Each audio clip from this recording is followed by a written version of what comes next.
बाहर जो देखता है, दूसरों में जो देखता है, जो दूसरों में खोज करता है, वो संसारी है। और वो संसार में कितनी भी खोज करे शांति नहीं पा सकेगा। तो जो बाहर खोज करे, पर में खोज करे, दूसरे में खोज करे, गैर में खोज करे, दूसरों के गिरेमान में झांके, दूसरों के घरों में झांके, वो संसारी है। लेकिन जो दूसरों में नहीं, केवल अपने में झांके, अपने में खोजे, अपने में देखे, अपने में ढूंढे, वही तो भरत है जो राम को पा सकता है। किसने राम पाया? अपने में खोजे।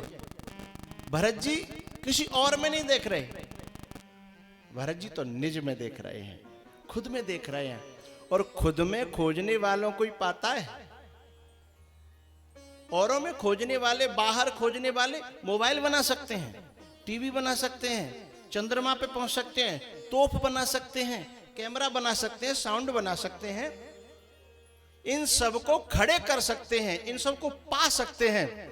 लेकिन इन सबको पाने के बाद शांति और परमात्मा, ये तो दो चीजें अभी तक इस दुनिया को मिली नहीं। ये चीजें मिली हैं तो इस धरती में समाये हुए जो सिद्ध थे उन्हें ये मिली है परमात्मा। परमात्मा का ज्ञान, आत्मा का ज्ञान, परमात्मा का बोध, आत्मा का बोध जो बाहर खोजेगा उसे कभी नहीं मिला। सदियां बीत जाएं, युग बीत जाएं, लेकिन नान्तरात्मन, अपने अंदर जो नहीं खोजेगा तब तक नहीं पाएगा। और जैसे ही अंतर्मुखी वृत्ति होगी, जो खुद में खोजेगा, खुद में ढूंढेगा, उसे परमात्मा भी पाएगा, परमात्मा को भी पाएगा वो, और शांति को भी वही पा सकेगा।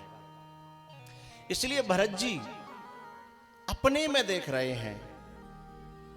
और पता है, जितना हम अपने अवगुणों को जान सकते हैं, दूसरा उसका आधा भाग भी नहीं समझ सकता। हम अपने आप को बुरा जो खोजन में चला, बुरा न मिलिया कोई, जो दिल खोजा अपना, तो मुझसे बुरा न कोई। खुद से बुरा तो कोई धरती पे दिखेगा ही नहीं। यदि खोजने का तरीका आ गया तो किसी महापुरुष की कृपा से। एक महापुरुषों की कृपा पाने का तरीका है सत्संग।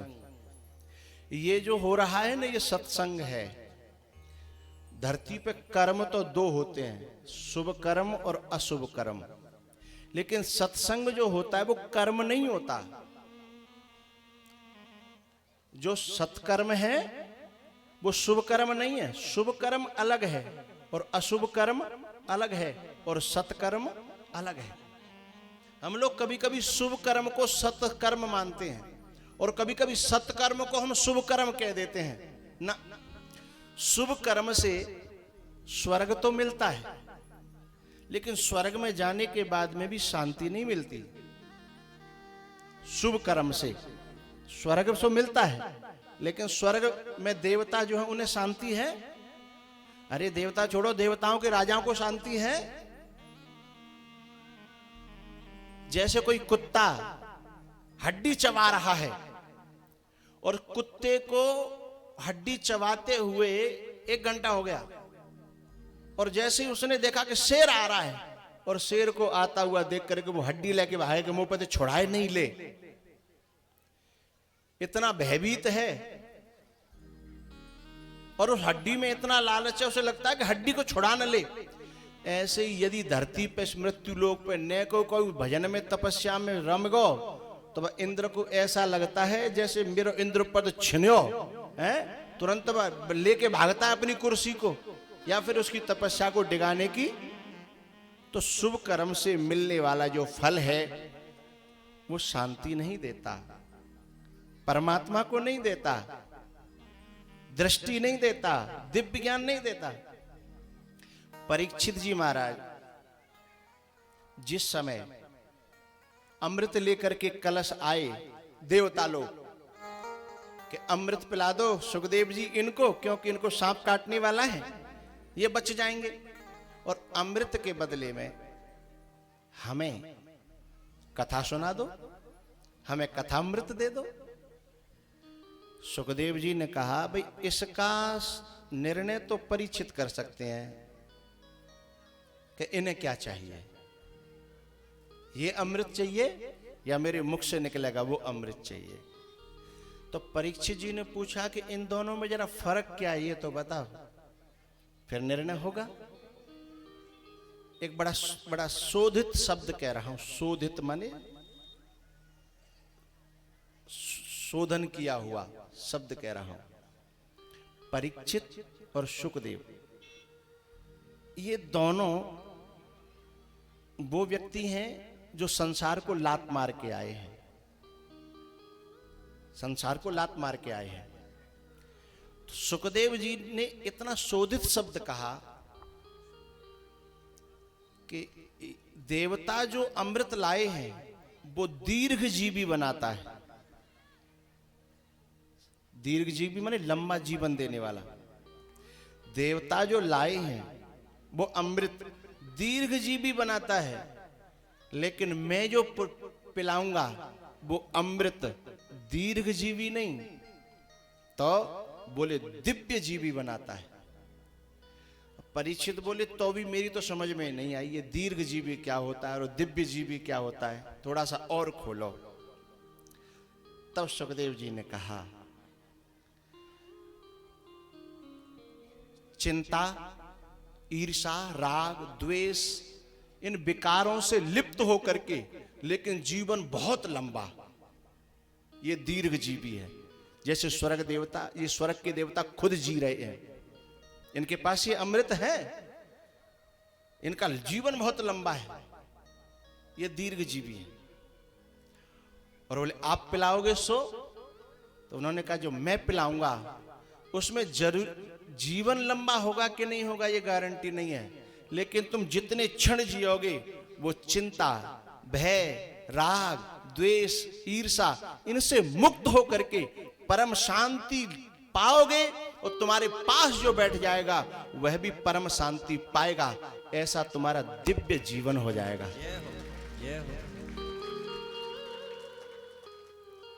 परीक्षित जी ने देवताओं के हाथ जोड़े कि हे अरे देवताओं जाओ, तुम्हारे लंबे हाथ जोड़ रहे हैं, हमें नहीं चाहिए। तो सुखदेव जी ने एक बात कही, परीक्षित एक बात बता, तू अपने आप इतनी बात नहीं समझ पाया, जब कोई व्यक्ति किसी से किसी चीज को अदलता बदलता है तो कहीं न कहीं बदलने वाले की वस्तु कमजोर होती है, तभी दूसरे ते राजी होगो। और नहीं अपनी यदि अच्छी होए तो पागल थोड़ा जो स्वर्ग छोड़ के या मृत्यु लोक पे मनुष्यों के सामने अपनी बेइज्जती करा के, बात को समझना पूरी, देवता को राजा है के मृत्यु लोक पे अपनी बेइज्जती करा के, जहां उसकी पूजा होती है अपनी बेइज्जती करा करके जो अदला बदला करने आया है, तो कितना डिफरेंस होगा, कितना अंतर होगा।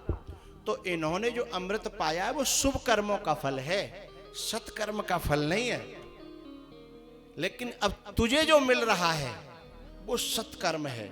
सत्कर्मों का जो फल है वह दीर्घ जीवी होना नहीं है।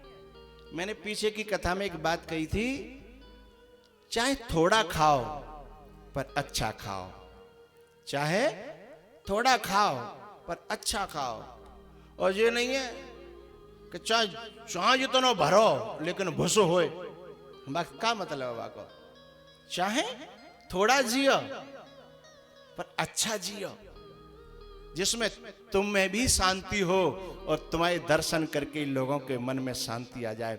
तुम जब हंसो तो लोगों को ऐसा लगे कि आ हा क्या हंसी है। तुम जब बैठो तो लोगों को लगे इसके पास बैठने के बाद कहीं और बैठने का मन न कहे, मन कहीं जाए नहीं।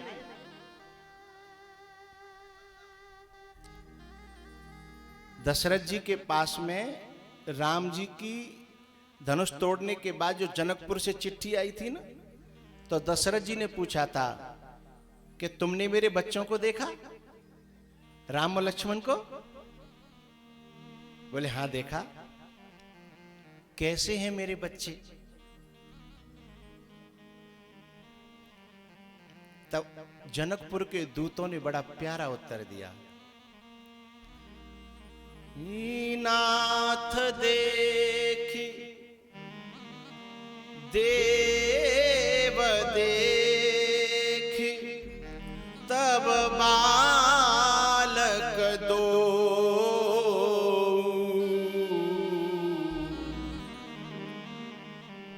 जब आपके पुत्रों को देखा, जब से अब इस आंख में कोई दूसरा समाता ही नहीं है। अब तो रात में भी वही देखते हैं, दिन में भी वही देखते हैं, सपने भी उन्हीं के आते हैं। अवन आँखि तरह, ये दिव्य जीवन है, दीर्घ जीवी नहीं है, दिव्य जीवन है। महात्मा बुद्ध जहां बैठ जाएं तो अंगुलीमाल जैसा डाकू भी, राम जब खड़े हो जाएं तो परशुराम का फरसा भी रुक जाता है और वो कहते मेरा फरसा चल क्यों नहीं रहा।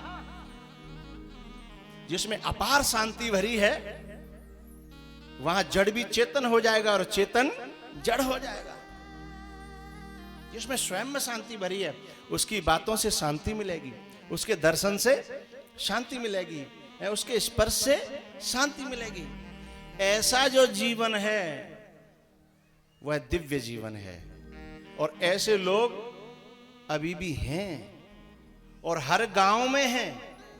और जाके विपरीत तो लोग गांव गांव हैं, जिनको किसी का भला सुहाता ही नहीं है। तो भरत जी महाराज का जीवन दिव्य है, दीर्घजीवी नहीं है वो, लेकिन दिव्य है। वैसे गांव में एक कहावत है कि जो कमबख्त होता है ना, जो बदमाश होता है, जो गांव को सताने वाला होता है, उसको तो राम भी जल्दी नहीं लेते हैं। अच्छे लोगों को तो भगवान को भी जरूरत है, अच्छे लोग तो यहां भी कम ही जीते हैं, और जो बुरबार होते हैं, जो बदमाश होते हैं, वे दुनिया गांव पूरा कहते जीजन कब मरेगा और कब गांव में शांति आवेगी। हैं प्यारे, ऐसे बनो जब तुम्हारे जाने की बात आए, समय आए तो दुनिया की आंखों में पानी आ जाए। कोई ये कहे कि गए हो तो बढ़िया, तो तुम जी करके नहीं गए हो, तुम इंसान बन के नहीं गए, या तो तुम पशु या राक्षस बन करके गए हैं। भरत जी का जीवन दिव्य जीवन है और दिव्यता सत्संग से आती है। इसलिए तो कहा सत्संग का एक क्षण आधा क्षण, एक घड़ी आधी घड़ी, आधी में पुण्य आध, और तुलसी संगत साधु की हरे कोट। अरे आहा,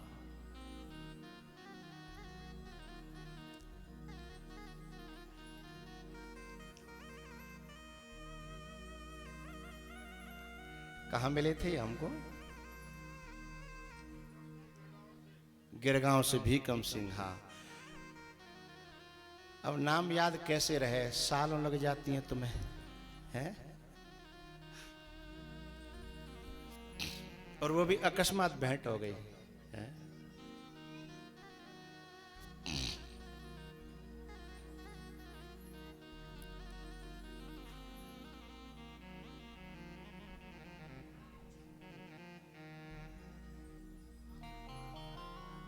है? हाँ जी जी, हाँ गोवर्धन में कमरे बने हैं, हाँ, देवनारायण मंदिर में। ये शुभ कर्म में किसी हरे आते कहा था ना मैंने, इस अच्छे कर्म में हर किसी का धन लगता नहीं है। जा पे कृपा राम की हुई, अतिहरि कृपा जाहे पर होई, पांव दे एह मार्ग सोई। अब यहां भी तो देखो, कोई भंडारा कर रहा है, कोई भोजन करा रहा है, कोई कुछ करा रहा है, कोई कुछ, किसी ने वो रास्ते ठीक करे हैं, उन सबको मेरा आशीर्वाद है, खूब फलो फूलो, बोले बाबा की कृपा होगी। और कृपा करनी होगी, आपको पता है, आप भी किसी से जब एहसान लोगे तो पता है कि आपको कभी समय आने पर एहसान चुकाना पड़ेगा। तो इसलिए हर एक का एहसान लेते नहीं है। हम लोग भी, फिर भोले बाबा कोई पागल थोड़े हैं, हैं? उनको पता है कि इसका कुछ भला करना है, तो चलो इससे सेवा ले लें, हैं? भला करना है तो ही सेवा लेंगे, नहीं तो सेवा लेंगे नहीं, कोई ना कोई बुद्धि खराब कर देंगे। तो यहाँ जितने भी आसपास के जो सरपंच हैं और जो जनता है, वो यहाँ सेवा में उन्हीं को सेवा लेंगे भोले बाबा, उन्हीं से सेवा लेंगे जिन्हें आगे भगवान को कुछ भोले बाबा को देना होगा। तो भरत जी महाराज का जो जीवन है वो दिव्य जीवन है।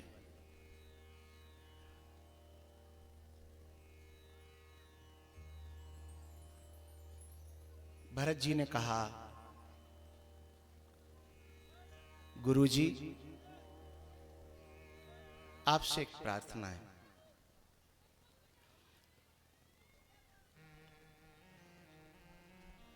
आपने भैया को पहले जंगल भेज दिया, वन भेज दिया, जबकि बचन में तो ये था कि पहले राज तिलक और बाद में भैया का वनवास।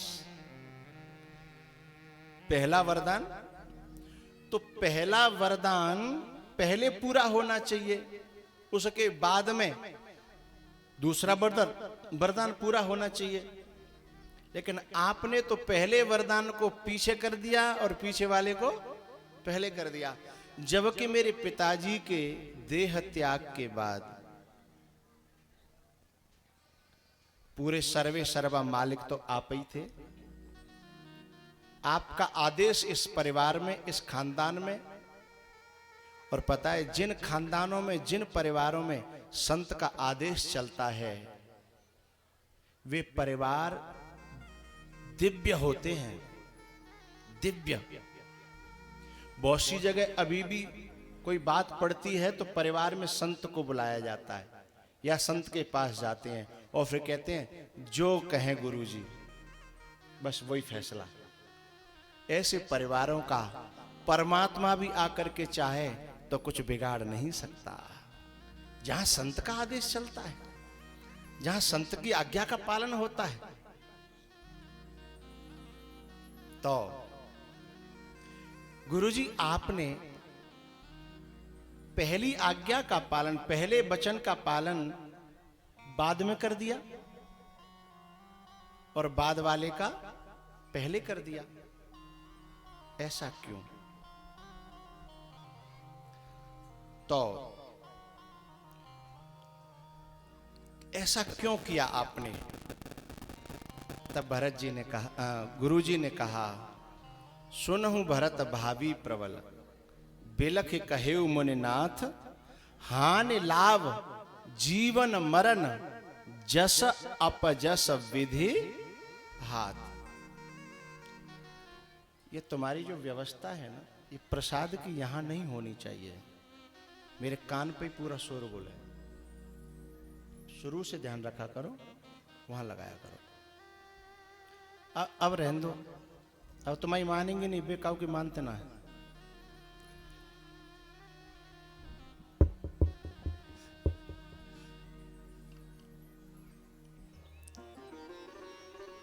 भरत जी महाराज की बात को सुन के वशिष्ठ जी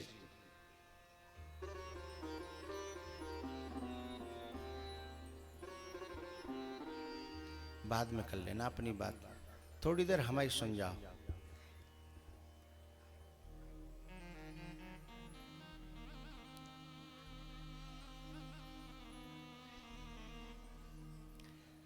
अब मेरे अंदर कई उसमें भीतर से वो फूट रही हैं। अब मैं वो समझ नहीं, मैं कोशिश कर रहा हूं कि तुम्हें कौन सी परसूं, पुआ परसूं के खीर परसूं के साग परसूं।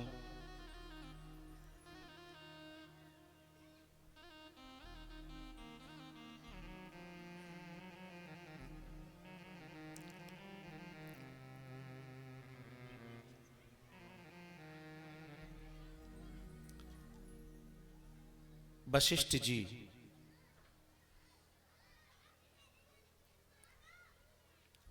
स्वयं चाहते थे कि राम का वनवास हो, और ये बात भरत जी ने पकड़ ली थी। इसलिए भरत जी ने वशिष्ठ जी की उस नस को पकड़ा जो वास्तविक सत्य थी। वशिष्ठ जी स्वयं चाहते थे कि राम का वनवास हो। कारण क्या था कि वशिष्ठ जी को जिस समय कैकेयी की और दशरथ जी की शादी हुई थी, कैकेयी की और दशरथ जी की जब शादी हुई थी, उस समय एक स्वर्ण पत्र पे ये वचन लिया गया था राजा केक के द्वारा कि राजा बनेगा तो मेरा बेटा बनेगा, तो मैं अपनी बेटी की शादी करूंगा। और उस स्वर्ण पत्र में, क्या वकील लोग बैठे हैं, कोई भी जो लिखाई पढ़ाई होती है उसमें गवाह जरूर होता है। ये बिना गवाह के केस आगे बढ़ता ही नहीं है। तो गवाही की जगह पर वशिष्ठ जी का नाम लिखा था, उसमें गवाह वशिष्ठ जी थे। इसलिए वशिष्ठ जी जब राम जी का वनगमन हुआ तो उन्हें पता था तो राम जी का वनगमन होगा तभी जाकर के भरत राजा बनेगा। तो मैं जिस केस में गवाह हूं वह केस तभी पूरा होगा जब राम जी का वन हो जाएगा, गमन हो जाएगा। इसलिए वशिष्ठ जी स्वयं चाहते थे कि राम जी का वनवास हो जाए। इसलिए अब काय पे धर रहे हैं। जैसे कैकेयी ने कहा था भरत जी के आते ही कि कछुक काज विधि बीच बिगाड़ा, तात बात में सकल समारी, और भई सहाय मंथरा बिचारी। लेकिन कछुक काज विधि बीच बिगाड़ा। देखो ऐसा मत समझना कि मैं मंथरा और वशिष्ठ जी को एक जैसे कह रहा हूं, लेकिन बात दोनों व्यक्ति, विधि माने होता है ब्रह्मा, दोनों व्यक्ति ब्रह्मा के ऊपर डाल रहे हैं।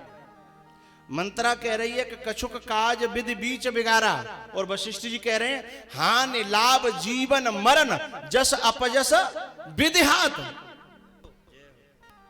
ये दोनों विधि पे डाल रहे हैं। बात ये नहीं है, बात ये है कि भरत वो है जो कुछ बुरा भला जो कुछ भी हो जाए वो अपने ऊपर ले ले, और जो अच्छा हो जाए उसे भगवान को समर्पित कर दे, वो भरत है। और मंथरा और सामान्य मनुष्य और यहां तक कि वशिष्ठ जी तक भी ऐसे लोग होते हैं कि जो अच्छा है जाए वो हमने करो, और जो बुरो है जाए है वो विधि ने करो, ब्रह्मा ने करो, भगवान ने करो, विधाता ने करो है। तो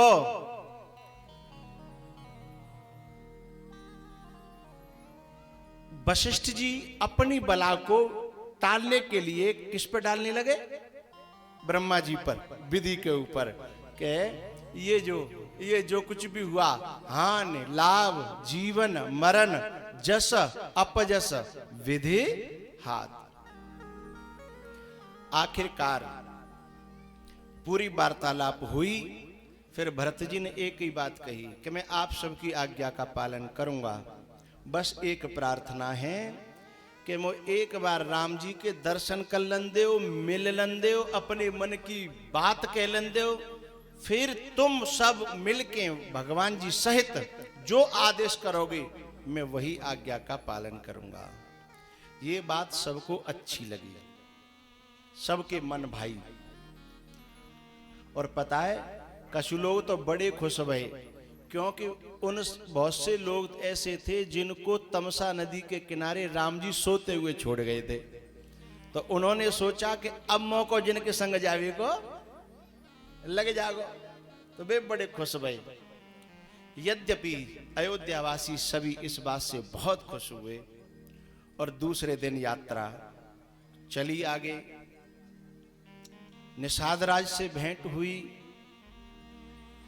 और ऋषि मुनियों से भेंट हुई, भरद्वाज जी से भेंट हुई, और निषाद राज के साथ में फिर भरत जी महाराज आगे बढ़े हैं। बताए जब निषाद राज के साथ में भरत जी चले हैं,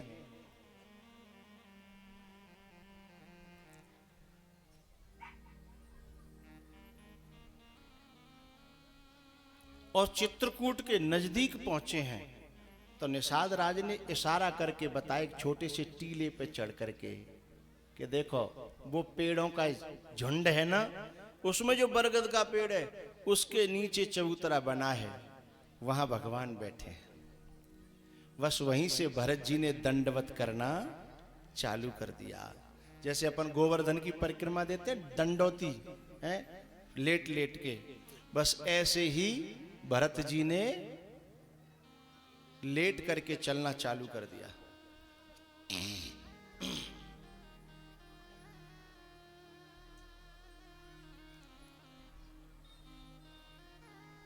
और वहां बेलों का जो झुंड था, पेड़ों का जो बहुत घना सा एक परिधि लगी थी, और उसमें होके जैसे भरत जी अंदर गए हैं। चित्रकूट कौन कौन गए, जरा हाथ खड़ा करना। चित्रकूट ऊपर करें, माताएं भी गई हो तो करना। हाँ, हाथ नीचे आ गया हाल, ठीक है, इधर है।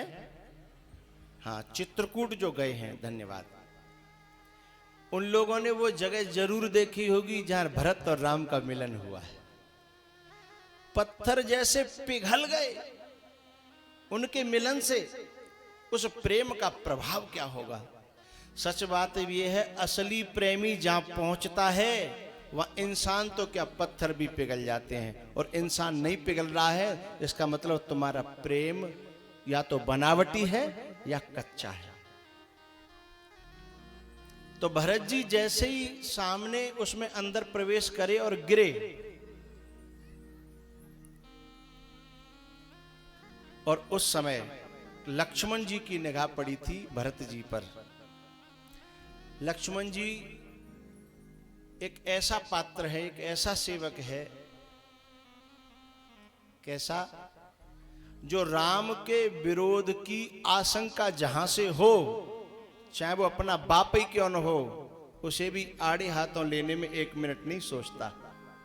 ऐसा सेवक है भगवान का। तो भरत जी के बारे में भी कुछ ऐसी शंका हुई थी और आड़े हाथों ले लिया था, लेकिन राम जी ने समझाया। उसके बाद शांत हुए, और जैसे भरत जी पे निगाह पड़ी और उनकी हालत देखी, गद गद गिरा, भरत जी की हालत है, नयन भरनी नयन बहनीरा,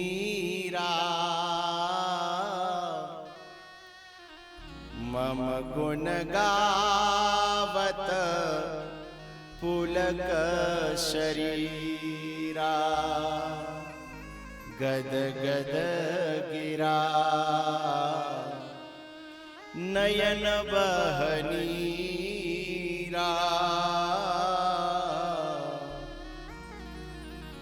मम गुण गावत पुलक शरीरा।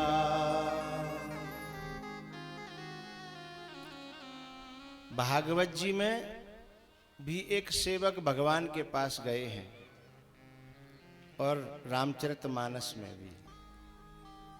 भागवत जी में सुदामा जी गए हैं, और भागवत में भरत जी गए हैं, और दोनों ही भगवान के ऐसे सेवक हैं, सुदामा जी भी और भरत जी भी। ये दोनों अद्भुत सेवक हैं, और दोनों ही कैसे गए हैं, नंगे पांव। दोनों ही नंगे पांव गए हैं। और जब ये दोनों नंगे पांव गए और जैसे दरवाजे पर पहुंचे, तो भगवान के पास सूचना पहरेदारों ने पहुंचाई है। सुदामा जी के यहाँ, भगवान द्वारिका में कन्हैया के यहाँ जो द्वारपाल थे, उन्होंने जाके कहा, और लक्ष्मण जी भी द्वारपाल हैं, पहरेदार हैं, उन्होंने भी सूचना पहुंचाई। और जैसे ही सूचना पहुंची तो दोनों ही जगह एक जैसी हालत है भगवान की। कहूं पट कहूं निसंग धनु तीरा, उठे राम सुने प्रेम अधीरा। कहूं पट कहूं निसंग, कहूं धनुष कहीं तीर। द्वारिका में कहीं खड़ाऊं कहीं दुपट्टा है, ऐसे भागे हैं भगवान। द्वारिका में तो एकदम शोर मच गया कि ऐसा कौन आ गया कि द्वारिकाधीश भाग रहे हैं। अरे एकदम प्रधानमंत्री भागन लगे। जब प्रधानमंत्री भागन लगे तो उसकी जो उसकी रखवाली में जो रहते हैं उनका क्या होगा? जो सिक्योरिटी में रहते हैं उनका क्या होगा? आसपास क्या होगा? ऐसे भगवान भागे। अरे भैया, तो पूरे महलों में से चारों तरफ से लोग पीछे से भागे, और जब दरवाजे पर जाकर के देखे तो फटे हाल। शीश पगा न झगा तन में, जाने को आए बसो के ही ग्राम। धोती फटी सी लटी दुपटी, और पाए उपान की नहीं सामा। द्वार खड़ो द्विज दुर्बल एक, रहो चकिसो वसुधा अभिरामा। पूछत दीन दयाल धाम, बतावत आपनो नाम सुदामा। पता है, सुदामा जी को भगवान ने अपने अंक में भर लिया और रो पड़े हैं दोनों। पता है, 20 साल बाद मिले हैं ये, 20 साल बाद। जिस समय गुरुकुल में ये दोनों मित्र पढ़ते थे, तो एक दिन क्या हुआ, सुदामा जी के जो पाठ दिया गया था सुदामा जी को, वो पाठ इनसे तैयार नहीं हुआ। सुदामा जी की एक अनसुनी कथा मुझे याद आ गई, मैं वो सुना रहा हूं, जो तुमने कभी सुनी नहीं होगी। पाठ याद नहीं हुआ तो फिर उसके दंड में सुदामा जी को गुरुजी ने भेज दिया कि जंगल चले जाओ और लकड़ी बीन करके लाओ। तो ये अकेले, वो कथा अलग है कि दोनों जने गए थे, चावल जो वो चना खा लिए थे, वो अलग है, ये दूसरी है। जंगल में अकेले गए और ये लकड़ी बीन रहे थे, ऐसा ही जंगल रहा होगा। अचानक क्या हुआ, सुदामा जी के पांव में एक इतना भयंकर कांटा लगा उंगली के पास में, और उंगली के पास में अंदर की तरफ लगा और वो कांटा पार निकल गया, पार, और सुदामा जी गिर पड़े। और उस जंगल में उस समय कोई दूर दूर तक था नहीं, शाम हो गई थी और हिंसक जंगली जानवरों का बड़ा भय था। सुदामा जी चल भी नहीं पा रहे थे एक कदम भी, इसलिए उन्हें ये लग गया था कि अब तो मुझे कोई न कोई जंगली जानवर रात्रि में खा जाएगा, अब मैं बचूंगा नहीं, और करहा रहे थे। उसी समय पीछे से उनके कंधे पे एक हाथ आया। मित्र, क्यों परेशान हो? सुदामा जी ने मुड़ करके देखा तो मोर मुकुट वाला खड़ा हुआ था। सुदामा जी रो पड़े बहुत जोर से। ऐसे जंगल में तुम। भगवान ने कहा मेरा भक्त तो कहीं भी हो, क्या जंगल, क्या गांव, क्या नगर। और पता है जो समर्पित रहता है ना, उनकी ऐसे ही ये ठाकुर मदद करता है। मैं ये बात इसलिए कह रहा हूं कि सुदामा के पैरों में इतने कांटे लगे हुए हैं, कभी बिनवाए क्यों नहीं? क्योंकि जब भी कांटा चुभता था तो उसे कन्हैया की याद आती थी, इसलिए वो कांटे कभी सुलवा से निकलवाए नहीं। वो कहते लगे रहने दे, ये मुझे कन्हैया की याद दिलाते हैं।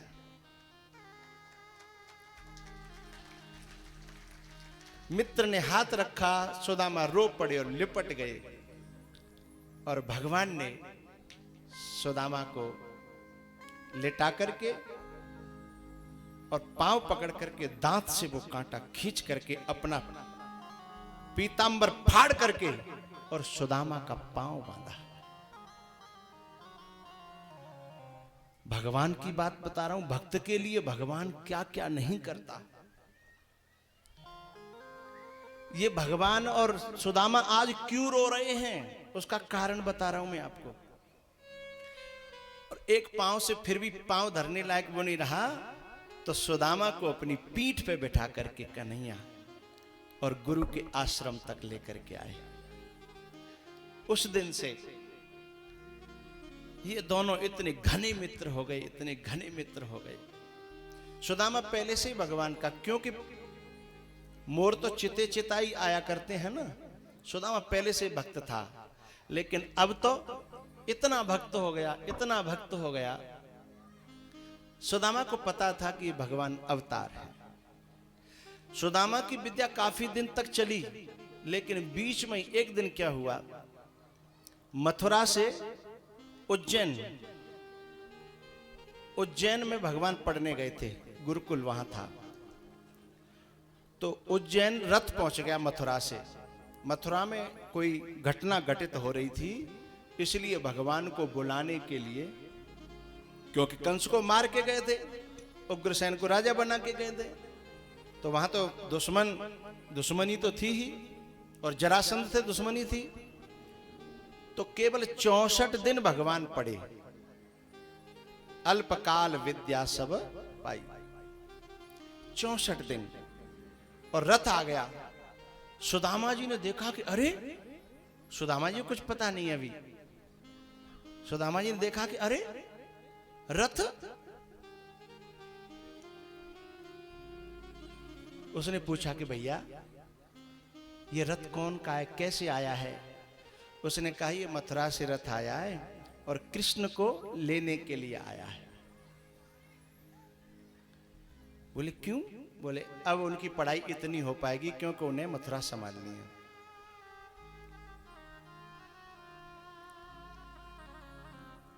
सुदामा जी सीधे भगवान के पास गए कि कन्हैया तू बीच में ही छोड़ के चले जाएगा मोए, मेरी पढ़ाई अभी पूरी नहीं हुई। तब भगवान ने कहा मित्र हम फिर मिलेंगे, हम फिर मिलेंगे। लेकिन जब रथ पे भगवान सुबह दूसरे दिन आरूढ़ हुए तो सुदामा दूर चला गया। क्यों? क्योंकि उसने कहा कि मैं उसकी विदाई देख नहीं पाऊंगा। कभी कभी बेटी की विदाई होती है ना, तो कुछ लोग अलग चले जाते हैं, बोले मुझसे देखी नहीं जाएगी, अलग हट जाते हैं। बहुत से लोग बेटी की विदाई में बेहोश हो जाते हैं। सुदामा जी दूर चले गए। और जब भगवान विदा हो रहे थे, एक तरफ गुरु माता खड़ी थी, एक तरफ गुरु जी खड़े थे, और कुछ गुरुकुल के जो संघ के विद्यार्थी थे वो खड़े थे। लेकिन जैसे पूरे में कन्हैया की आंखें घूमी, सबके दर्शन किए, उसके बाद गुरु माता से बोले मां मेरा सुदामा कहाँ है? गुरु खड़ा है, गुरु माता खड़ी है, और अपने इतने गुरु भाई खड़े हैं। इतने में केवल नजर घूम रही थी और खोज रही थी किसको, कि मेरा सुदामा कहाँ है। तब एक सखा ने बताई कि वो तुम्हारी विदाई देख नहीं सकता था ना, इसलिए वो उस झाड़ी में जाके छुप गया है। भगवान रथ से उतरे और उस झाड़ी में जाकर के और कहा, सुदामा सुदामा। सुदामा रो पड़ा कि तू जा, मैं तुझे देख नहीं पाऊंगा, क्योंकि मैं बहुत गरीब ब्राह्मण, सारी दुनिया में आज तक तेरी तरह न तो काऊ ने हाथ धर्यो, न काऊ ने मेरे जीवन के कांटे निकारे, न काऊ ने मुझे दिल से लगायो, एक तू ही मिलो और तू भी इतनी जल्दी चल दिया। अब मेरा कौन है इस दुनिया में? तू जा और मैं देख नहीं पाऊंगा। भगवान ने कहा, मैं जाऊंगा, लेकिन एक बार तू मुझसे गले तो मिल ले। और सुदामा को भगवान ने गले लगाया।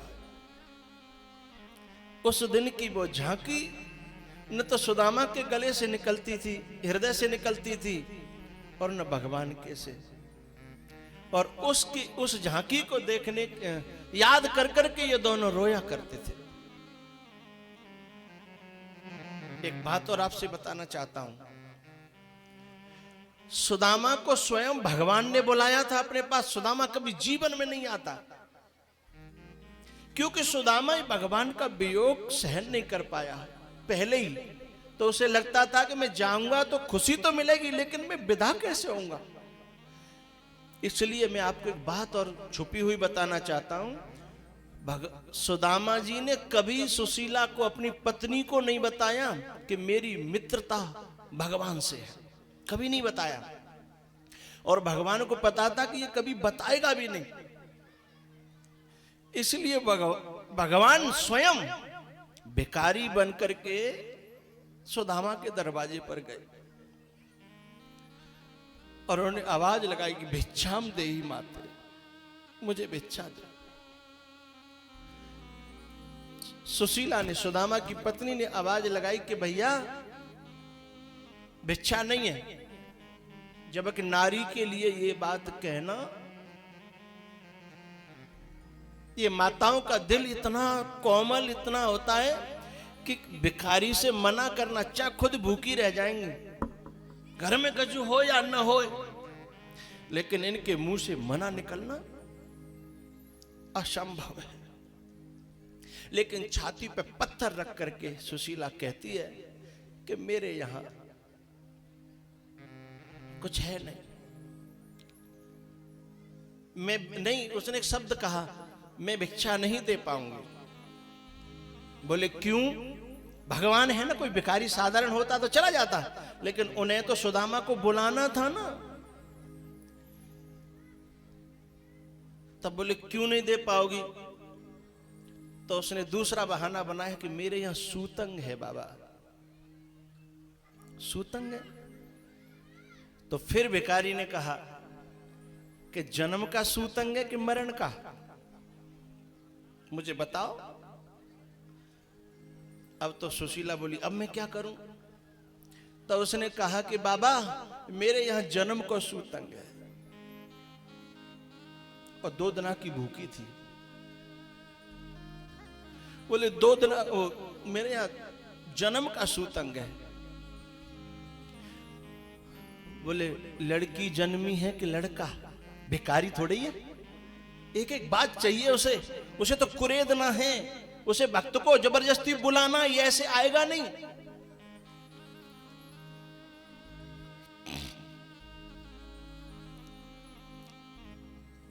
बोले मेरे कन्या जन्मी है और बाबा ये कन्या जिस दिन से जन्मी है उसी दिन से सूतंग है। बोले कैदना है गए? बोले या कन्या जन्मी तो पूरा जीवन हैगो, जब तुम्हें जा घर में आई तभी तो कन्या को जन्म हैगो। बोले नाम का है? बोले दरिद्रता, और जादना तो ये आई है। मैं औरों को तो क्या दे पाऊंगी, मैं खुद भी अपने पेट में। उस भिखारी ने कहा अरे तुम्हारे मित्र तो द्वारिकाधीश हैं, और जे न मित्र दुख होए दुखारी, तिनहि बिलोकत पातक भारी। मित्र का दुख में भी मित्र काम न आए तो मित्र काय को। तुमने कभी द्वारिकाधीश से प्रार्थना नहीं की? बोली मुझे पता ही नहीं है। अरे तुम्हारे अपने अपने पति से पूछो, तुम्हारा मित्र है द्वारिकाधीश, और उसके रहते रहते उसके रहते हुए उसकी पत्नी है साक्षात लक्ष्मी।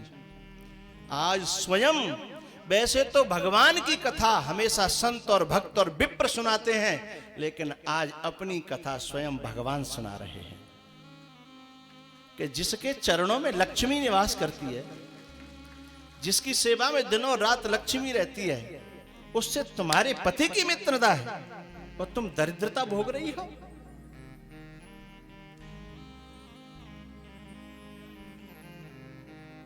कोई बात नहीं, मैं जा रहा हूं, अगली बार आऊं तो मुझे भिक्षा की मना मत करना।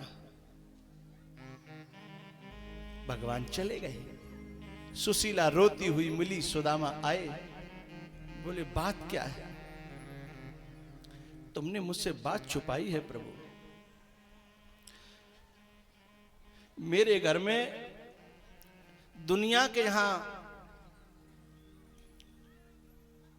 पक्ष में एक एकादशी होती है और मेरे यहां 2 एकादशी होती हैं, 2-2 दिन की भूख रहती हूं मैं।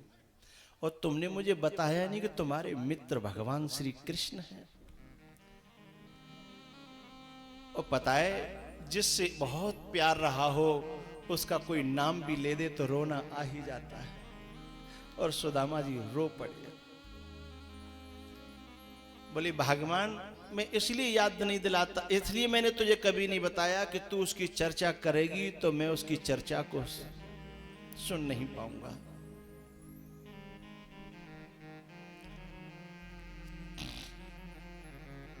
पहले ये बताओ, तुम्हारे मित्र हैं ना वो? बोले हाँ है।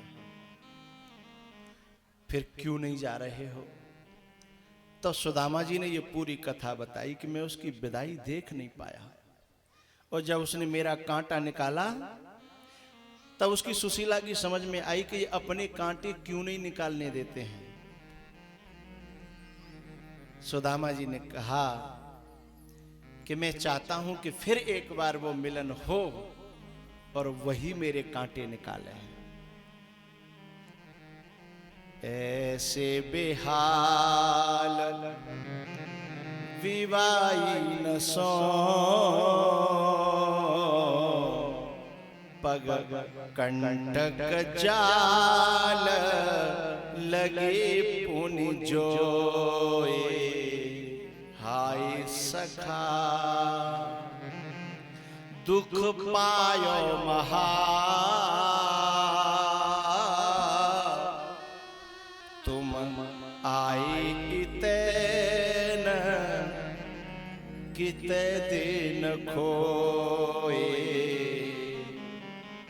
देखी सुदामा की दीन दशा करुणा करके करुणा निधि रोए। पानी परात को हाथ छुयो नहीं नैनन के जल सो पग धोए। नैनन के जल सो पग धोए।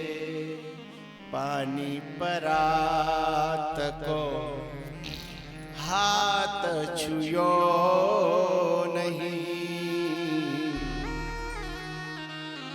नैनन के जल सो पग धोए। नैनन के जल सो पग धोए। पता है, आज शिवरात्रि पर हम सब लोग शंकर भगवान पे कोई कुआ को जल चढ़ा रहा है, कोई जमुना को झरना को जल चढ़ा रहा है, कोई गंगा जल चढ़ा रहा है। एक बार एक भक्त ने कहा था कि भगवान मेरे यहां आओ, मेरे यहां पधारो, मैं आपकी सेवा करना चाहता हूं। भगवान ने कहा पगले, तू मेरी व्यवस्था कैसे करेगा? मैं तो क्षीर सागर में रहने वाला, क्षीर सागर में, मैं पानी में रहता हूं। उसने कहा तो मैं अपने घर में एक छत पर स्विमिंग पूल बना दूंगा, छोटा सा घर है। बोले स्विमिंग पूल में मैं कैसे आऊंगा, मैं बड़ा हूं। बोले तो बोले मैं कोशिश करूंगा कि एक बड़ा सा एक सरोवर बनवा दूं।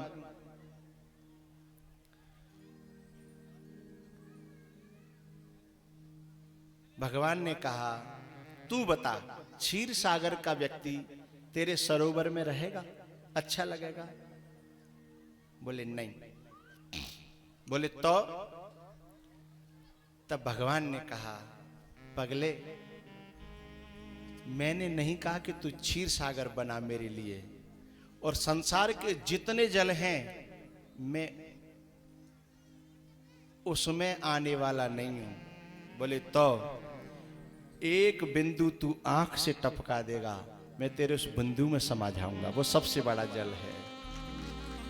उसके सामने न गंगा जल, न यमुना जल, न नर्मदा जल, वो तेरे कई क्षीर सागरों से ज्यादा है। तो जैसे सुदामा जी के चरणों को भगवान कृष्ण अपने आंसुओं से धो रहे हैं,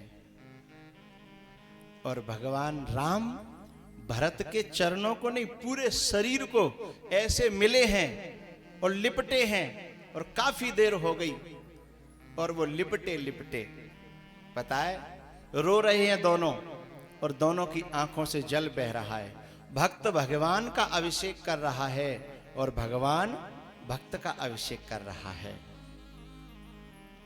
राम जी भरत को नहला रहे हैं, और भरत राम जी को अपने आंसुओं से नहला रहे हैं, और वहां दोनों का मिलन हुआ, द्वारिका में भी और चित्रकूट में भी। तो प्यारे हो, भक्त और भगवान, वैसे एक बात कहना चाहता हूं, प्रेम है ना, प्रेम भगवान को भी अपना बना सकता है, संसार को भी अपना बना सकता है, लेकिन प्रेम मिलेगा कहां? गोले के मंदिर पे नहीं। प्रेम जगाने के लिए ही ये कथा आई है, इस कथा के अलावा और प्रेम कहीं जगने वाला नहीं है, कहीं मिलेगा ही नहीं दुनिया में। न कोई दुकान बनी है, न कोई बाजार बना है, न कोई साधन भी नहीं है ऐसा। जह लग साधन वेद बखानी, जितने साधन है तो साधनों का फल मिलेगा भगवान की कथा, ये सत्कर्म, ये सत्संग, और ये प्रेम प्रकट करेगा। और जब ये प्रेम प्रकट करेगा तब फिर भगवान हमारे जीवन में आएगा। पुण्य से भगवान नहीं मिलता, शुभ कर्म से भगवान नहीं मिलता। शुभ कर्म से स्वर्ग मिलता है, पुण्य से स्वर्ग मिलता है, लेकिन सत्संग जो है मिलता है तब भगवान मिलता है, सत्संग से ईश्वर मिलता है। इसलिए विभीषण ने कहा था, हनुमान जी आप आ गए हो ना, अब निश्चित है कि भगवान मुझे मिलेंगे। अब भरोसा मोहि भानुमंता,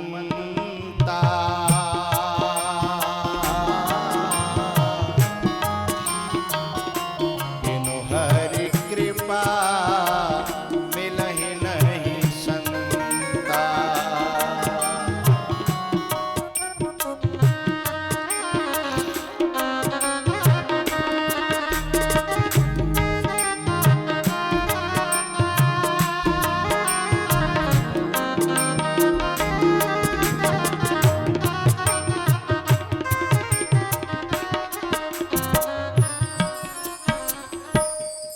सौभाग्यशाली हैं वो लोग जो इस सेवा में लगे हुए हैं तन मन धन से।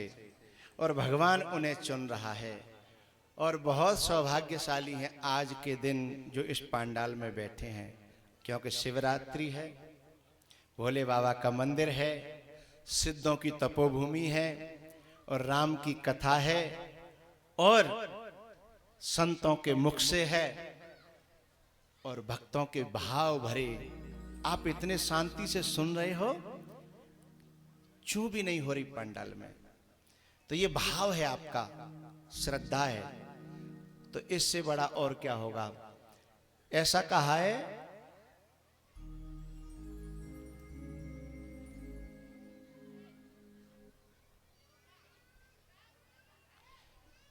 ये शाम संस्मरणात् पुंसाम सद्य सुद्यन्ति वै गृहा किम पुनर्दर्शन स्पर्श पाद शौचासनादिवि।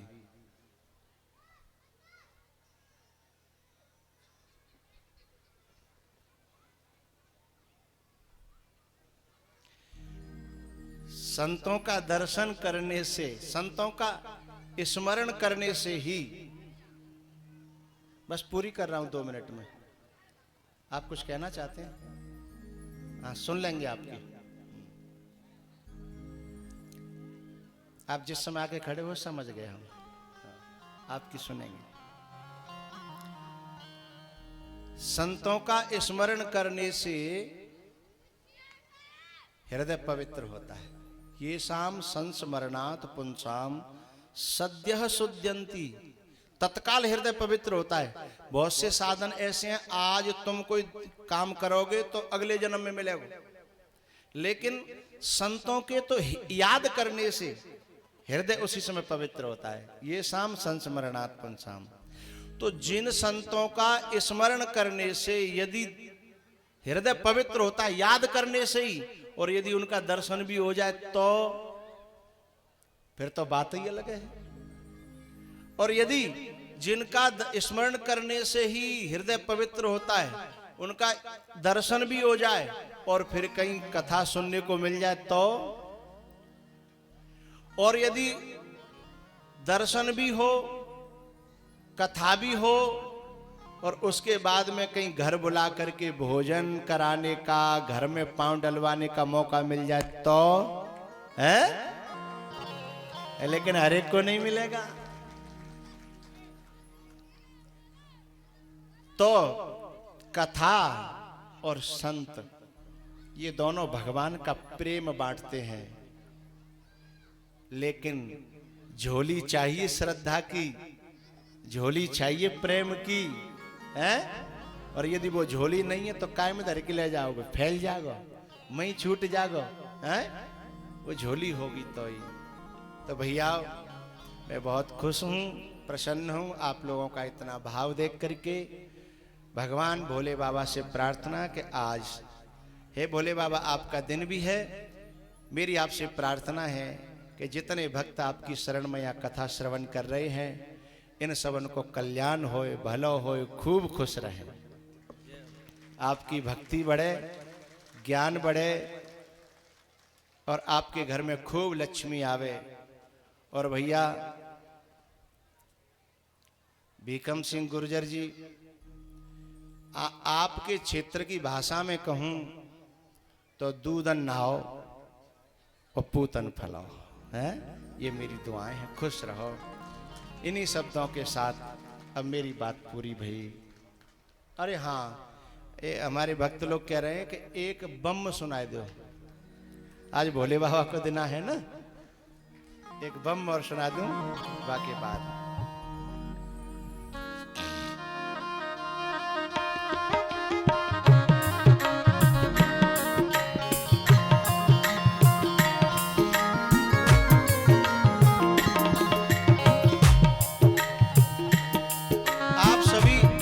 आप सब चाहो तो बोल पाओ तो संग बोलना।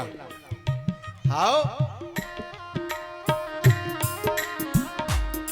आहो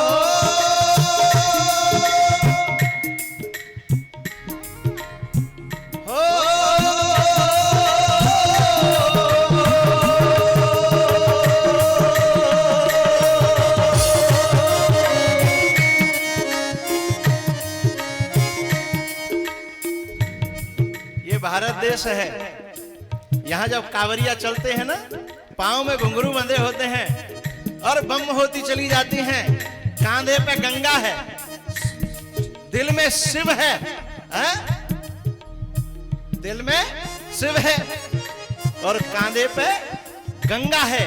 उस समय कांवरिया भी शिव का ही रूप होता है, क्योंकि शिव के भी कंधा पे गंगा है। सिर से कंधा पे ही आती है, शिव के भी कंधा पे गंगा है और कांवरिया के भी कंधा पे गंगा है।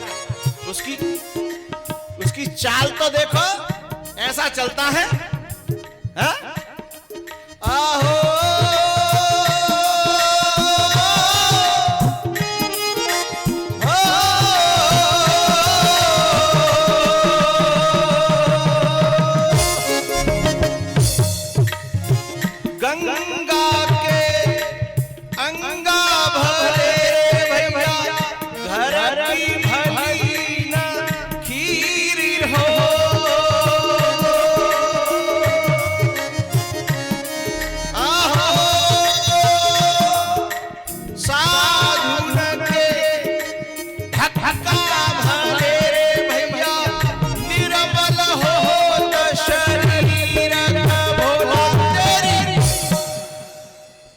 इधर से आवाज नहीं आई के भोला तेरी बोले जा प्यारे बम भोले।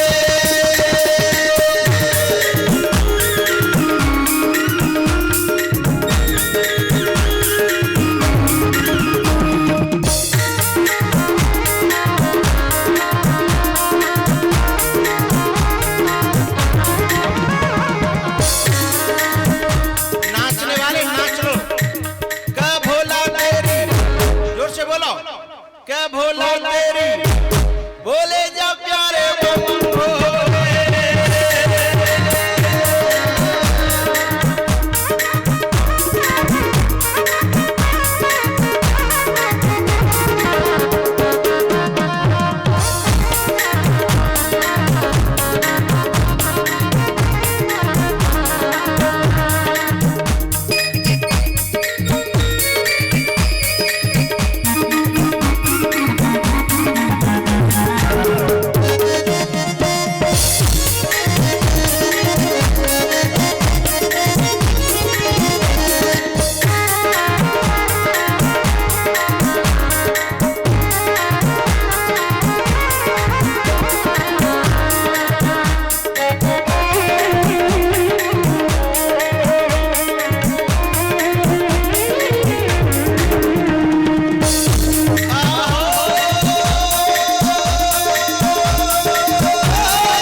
भैया पांडाल पूज रहो ना ऐसे जंगल में, देखो तो सही, वो देखियो रे कैमरा भाई, जितने भीतर हैं उतने ही बाहर हैं। तो बहुत बहुत आशीर्वाद, व्यासपीठ से खुश रहो। और भंडारा है कथा के बाद में। कितनी कितनी कृपा है भगवान की कि जिन्हें तन मन धन तीनों का सेवा का मौका मिल रहा है। तो जहाँ भंडारा होना है वहाँ से मोटरसाइकिलों को हटा लें, वो जगह खाली हो जाए। हमारे गुरैया जी सोच रहे, पता ना है स्वामी जी कहेंगे कि नहीं कहेंगे। तो व्यवस्थापकों को अपनी चिंता रहती है और होनी भी चाहिए। ठीक है, अब ठाड़े आ जाओ। अब कछु और तो ना कहनी तुम लोग, बोला वाली तो ना।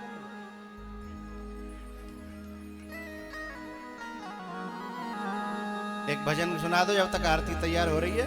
ओ समरिया तेरे लिए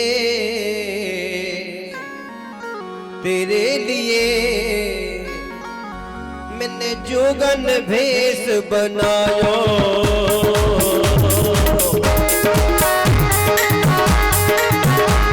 समरिया तेरे लिए मैंने जोगन भेष बनायो। जोगन भेष बनाया मैंने, बाबा जी को भेष बनाया। जोगन भेष बनाया मैंने, बाबा जी को भेष बनाया। समरिया समरिया तेरे लिए मैंने जोगन भेष बनाया।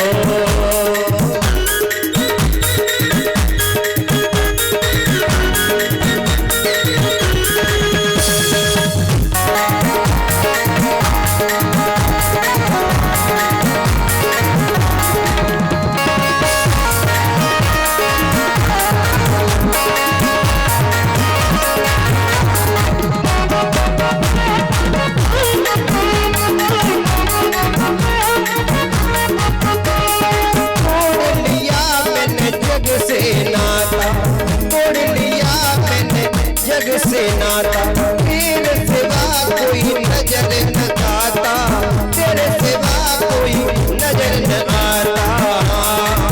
तू तो दिल के बीच समाया, तू तो दिल के बीच समाया। समरिया कन्हैया समरिया तेरे लिए मैंने जोगन भेष बनाया।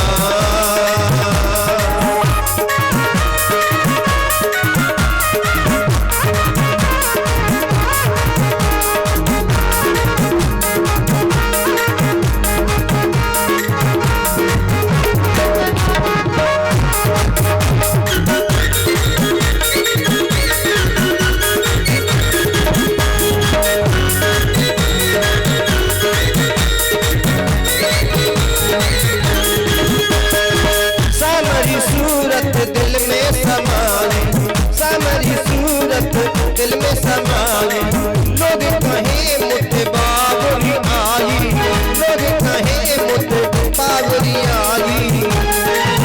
तूने ऐसा रूप दिखाया, तूने ऐसा रूप दिखाया। समरिया कन्हैया समरिया तेरे लिए मैंने जोगन भेष बनाया।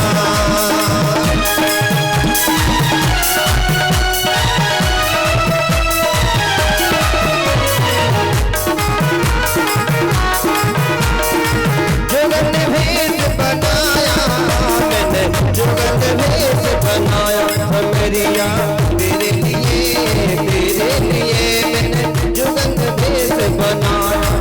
मैंने जोगन भेष बनाया, मैंने जोगन भेष बनाया।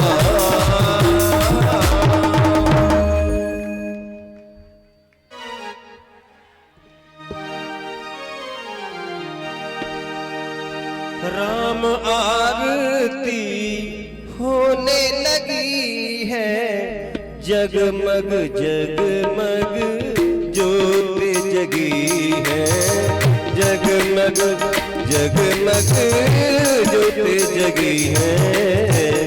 राम आरती होने लगी है, राम आरती होने लगी है। जगमग जगमग ज्योत जगी है।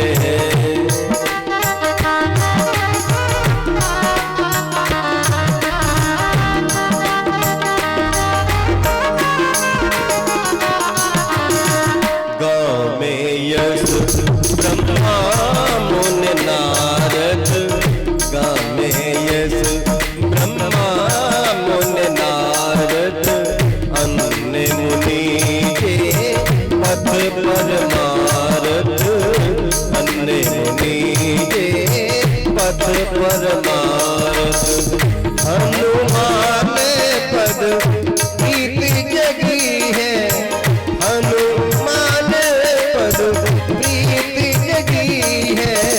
राम आरती होने लगी है, राम आरती होने लगी है।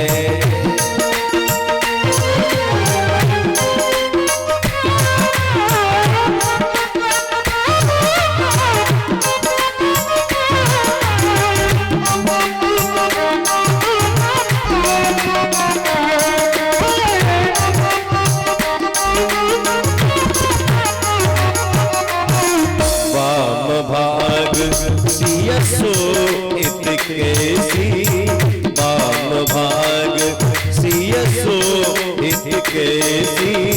ब्रह्म जीव बिच माया जैसी। भरत शत्रुघ्न जरबी तभी है, भरत शत्रुघ्न जरबी तभी है। राम आरती होने लगी है।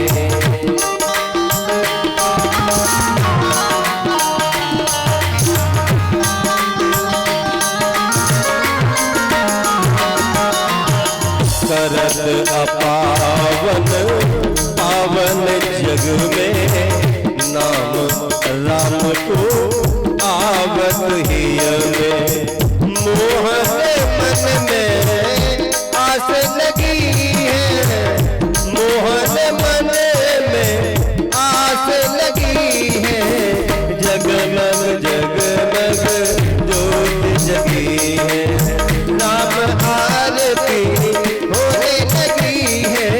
जगमग जगमग ज्योत जगी है, जगमग जगमग ज्योत जगी। कर्पूर गौरम करुणावतारम, संसार सारम भुजगेन्द्रहारम। सदा वसंतं हृदयारविन्दे, भवं भवानी शरणं नमामि। त्वमेव माता पिता त्वमेव, त्वमेव बन्धुः सखा त्वमेव, त्वमेव विद्या धनं त्वमेव। त्वमेव सर्वं मम देवदेव, त्वमेव सर्वं मम देवदेव, त्वमेव सर्वं मम देव देव।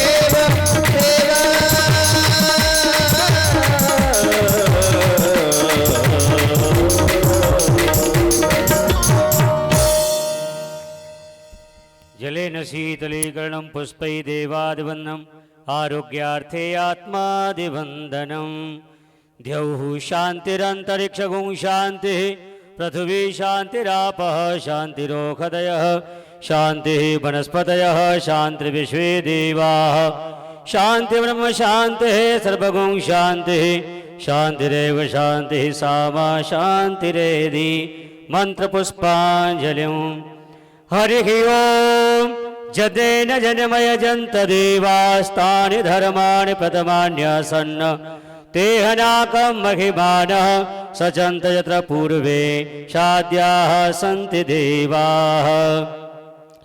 हरिः ओम्।